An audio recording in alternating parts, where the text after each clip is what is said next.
Hello, I'm Rabbi Mark Gelman, and welcome to the God Squad, a podcast you can believe in.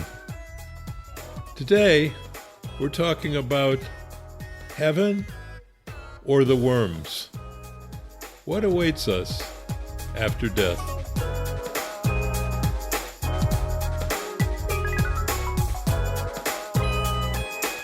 Look, there's only really two answers to the question of what happens after God kisses us on the lips and takes our breath away and we die. Or if there is no God and no one kisses us but we just die. Just two answers. And one of them is something is waiting for our souls. The other answer is the worms are waiting for our body.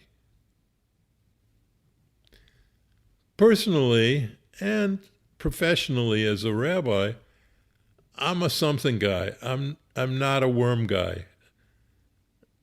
I think I used to be a worm guy because when you study philosophy, when you grow up in a secular culture, there's lots of people encouraging you to believe that we're just a bunch of goo, genetic goo, and that this life is the only life we have. And when we die, that's all, folks. And that could be true. After all, what I'm talking about today is hope, not something that we can prove like a scientific experiment. So there's either something waiting for us or there's nothing there. And we just become part of the earth. Now, we know that's what happens to our bodies. The question is there more to us than just our bodies? So one of my teachers, a man by the name of Rabbi Richard Rubenstein, may his memory be blessed, he was a definite something guy, and then he wrote a book called After Auschwitz, in which he felt that his faith had been totally broken by the fact that God didn't do anything to save the Jews and other victims of the Holocaust. He became an atheist, and he renounced everything. And he wrote beautifully about his renunciation. Listen to this. These are his words. I am convinced that I have arisen out of nothingness, and I am destined to return to nothingness. All human beings are locked in the same fatality. In the final analysis, omnipotent nothingness is the Lord of all creation. Nothing in the bleak, cold, unfeeling universe is remotely concerned with human aspiration and longing.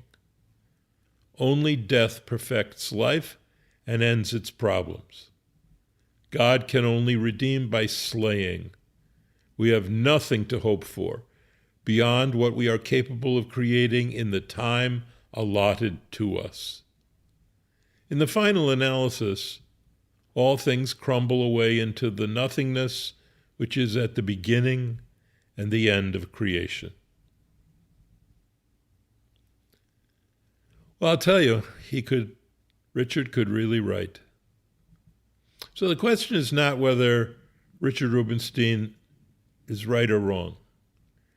We can't know for certain until after we die, and as far as I can tell, that's when they cut off your cell phone service. So you can't call home with the answer.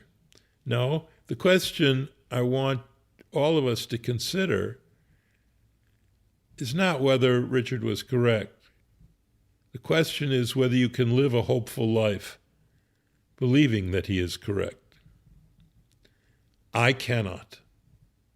I am with Albert Camus, who was pretty much a nothing guy, but still he wrote, I would rather live my life as if there is a God and heaven and die to find out there isn't, than live my life as if there isn't and die to find out there is. sort of a Pascal's wager. I once asked the famous atheist Christopher Hitchens, may his memory be blessed, without God in heaven, Christopher, what is the source of your hope? He looked at me and said, that is the best question. And he died without the best answer to the best question. But we do not have to suffer his fate. Heaven is hope. Heaven is the hope that the part of us that is not material will not suffer the same fate as the part of us that is material. It's the hope that we are not just a pile of genetic goo. I will say that Tom Hartman is the one who changed me from being a worm guy to being a something guy. Over 30 years of friendship, Tommy changed me, not by getting me to discover the truth of Christian belief, but by getting me to rediscover the truth of Jewish belief. A Jewish belief in heaven, which we call in Hebrew olam haba, which means in Hebrew the world to come. I think there's an ancient Aramaic translation of olam haba in which it means Boca Raton. The place you go to for God to call your foursome to the tea. Well, whatever. Jews believe in that. Judaism believes in that. But sadly, many rabbis don't talk about life after death, except in metaphorical terms. And life after death is not just a personal belief. It's the belief of every major religion in the world that death is not the end of us. It's true in Judaism and Christianity and Islam, Hinduism, Buddhism. They all have different answers, but they're all in the group of something rather than just the worms.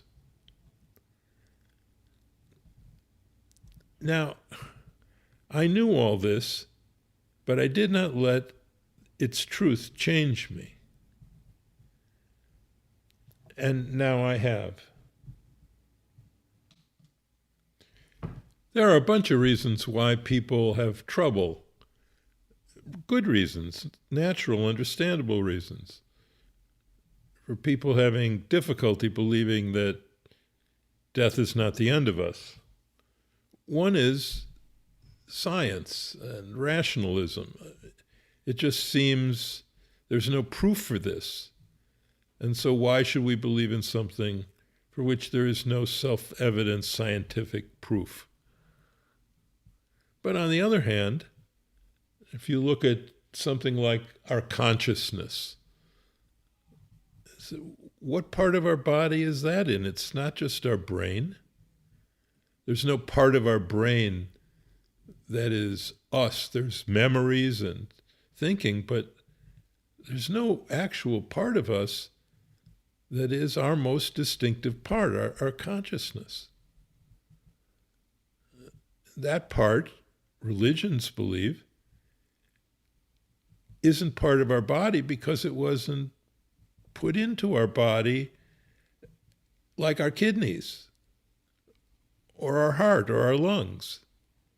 It's a gift from God. So there is evidence that there's something about us that isn't just material. I mean, all the cells in my body and yours have the same DNA they had when we were born, but I'm Mark Gellman. I'm the same Mark Gellman that existed in the body of a baby. And yet everything about me is totally changed. Every cell in my body when I was born is gone, replaced by other cells. And yet me, my personality, my consciousness, yes, my soul is still there. So there is some evidence. Another reason people, I think, have difficulty with life after death is it looks like a simple bribe. Oh yeah, if you do well, then you get rewarded by heaven. If you do badly, then you get punished and sent to hell.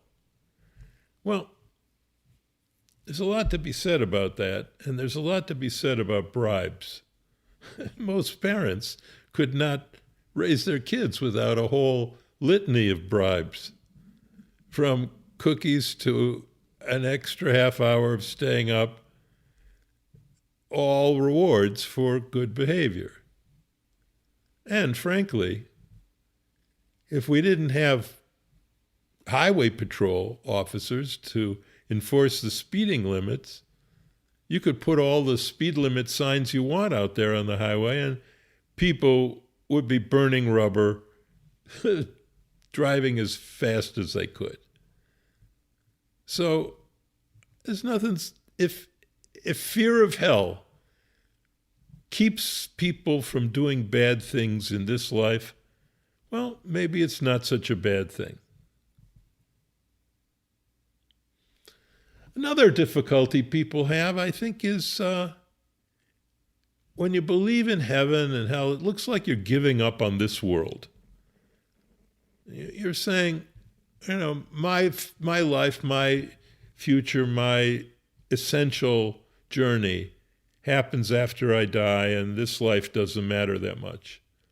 That's sort of a crude and inauthentic reading of certain Christian groups that believe intensely in life after death, and certain Muslims and others. And so the idea is put forward that if you believe in life after death, you're not going to be as dedicated to fixing what's wrong with the world in this life. Well, let's look at that argument. Tommy and I lectured at lots of different places with kids, high schools, other places. We'd always try to fit in a question of who do you think are the best contributors to the welfare of the earth in the last 100 years? And it's funny because almost all the lists are the same. You've got Mother Teresa, Martin Luther King, Gandhi. And we say to people, well, every one of those people, those three, not only believed in life after death, but they were professionally religious. And they didn't give up on the world at all, just because they believed that death was not the end of our journey. So that argument, I think, also doesn't work too well. The fact of the matter is that there's either something to hope for in this life, or there's just the unending terror that it's about to end and could end at any time. Life after death is really like the belief in God. They're connected. And they're both connected to the simple hope that we are not alone, and that there is a force in the universe that cares about us and loves us, and that we are noticed and we are accounted for. So those are the reasons why I believe death is not the end of us. There's an old folk story that I love very much. It's a story about, it's called The Legend of the Long Spoons. It has a long history in Europe, and this is the story. It's about what happens after we die and the difference between heaven and hell. And it's the best description of the difference between heaven and hell I've ever heard. This is the story. A master is asked by a student, "Master, what is the difference between heaven and hell?" And the master answers the student this way. Oh, well, you see, in hell, the wicked are hungry, and the souls of the wicked are sitting at a table filled with every wonderful food that is pleasing to the eye and a delight to the palate. And they can see the food, and they can smell the food, but they cannot bring the food to their lips with their long spoons because their arms are locked straight out in front of them. The student said, "Oh, Master, that is indeed hell. Master, what is heaven like?" And the Master answered, "Oh, well, you see, in heaven, the souls of the righteous are also sitting around a table filled with every wonderful kind of food that is pleasing to the eye and a delight to the palate. And they can see the food, and they can smell the food, but they cannot bring the food to their lips with their long spoons because their arms are locked straight out in front of them." The puzzled student asked, "Master, what is the difference between heaven and hell?" And he answered, "Oh, you see, in heaven, the people are feeding each other." Let me tell you a blessing. You are blessed, O Lord our God, King of the universe, who has given us a Torah of truth and who has implanted within us eternal life. I'm Rabbi Mark Gelman. Thanks for listening to The God Squad. The God Squad podcast is a production of the Mark Gelman Institute. I know the guy. And this episode was produced by Matthew Siegel at Silicon Bowery. Until next time, you can find us on Google, Apple, Spotify, and many other fine podcast locations. I'd love to hear from you at rabbi@godsquadpodcast.com. God bless us, one and all.